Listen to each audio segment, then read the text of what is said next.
You believe your life is complex. It isn't. You prefer the illusion of complexity because simple answers remove your excuses. The feeling of being overwhelmed is a choice. The systems governing your behavior are simple, predictable, and operate without your permission.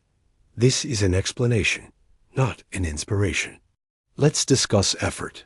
You believe you lack motivation. That's incorrect. Motivation is a consequence of action, not its cause. The psychological mechanism at play is behavioral activation. The human brain is designed to conserve energy. It will resist initiating a novel or difficult task until it receives a signal that the task has already begun. Committing to just 2 minutes of an activity, what is sometimes called the 2-minute rule, bypasses this initial resistance. An everyday example: you want to exercise but feel no motivation. You tell yourself you will only put on your running shoes. Once the shoes are on, the initial barrier is broken. The brain's cost-benefit analysis shifts. The cost of stopping and undoing the action now feels greater than the cost of continuing. The act of starting creates its own momentum. This is how the system behaves. The feeling of motivation arrives after you have already started. Now, consider control. You believe you can control your thoughts and emotions. This is a fundamental misunderstanding. You cannot directly control what thoughts or feelings arise. They are automatic responses to stimuli. The attempt to suppress a thought, known as the ironic process theory or the white bear problem, makes it more persistent. When you actively try not to think of a white bear, your brain must periodically check if you are succeeding.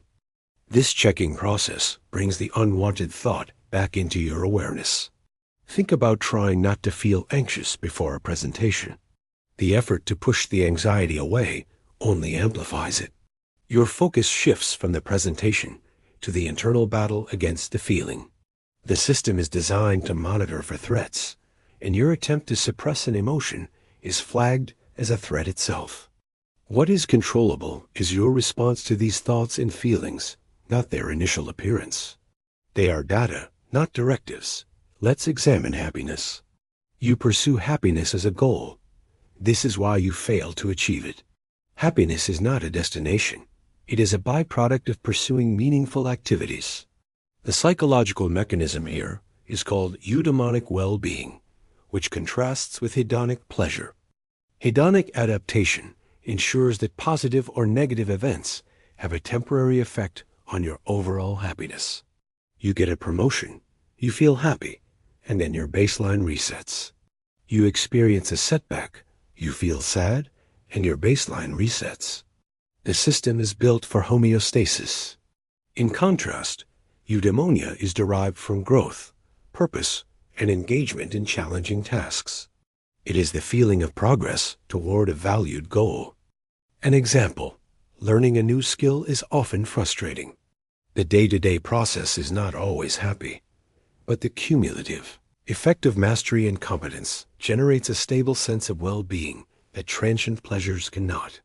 Seeking happiness directly leads to a focus on fleeting hedonism, which is unsustainable. Next, habits. You believe building a good habit requires immense willpower. This is inefficient. Willpower is a finite resource that depletes with use, a concept known as ego depletion. A more effective mechanism is environment design. Your behavior is a function of your environment. Cues in your surroundings trigger automatic routines. The brain follows the path of least resistance. Consider the habit of checking your phone. The phone is visible on your desk. This is the cue. The brain anticipates a small dopamine reward from a notification. The action is automatic. To change the habit, you don't fight the urge with willpower. You remove the cue. You put the phone in another room. The automatic loop is broken. The reverse is also true.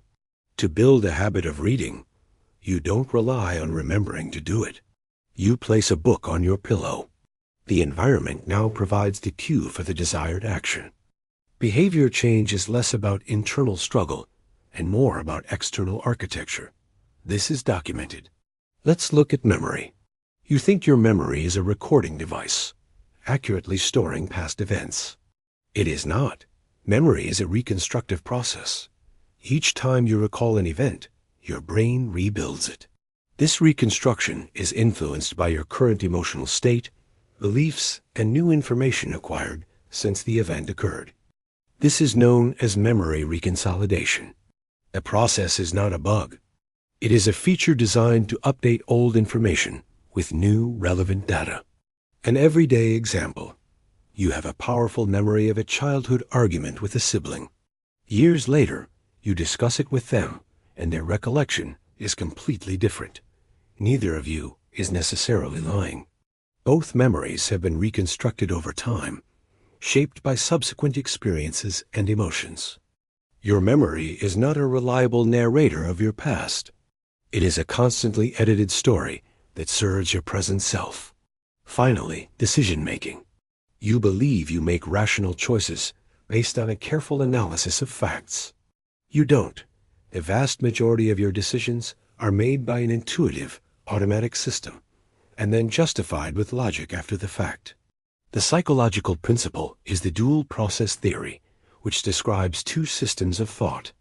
System 1 is fast, intuitive, and emotional. System 2 is slow, deliberate, and logical. You believe you live in System 2, but System 1 is running the show. For instance, when you choose a product in a supermarket, you are not comparing nutritional values and price per gram for every item. You are influenced by packaging, brand familiarity, and shelf placement. These are System 1 shortcuts. If asked why you chose that specific brand of yogurt, you will construct a logical reason. It has better ingredients, or it was a good value. This is post hoc rationalization. Your logical brain is often just the press secretary for your intuitive brain.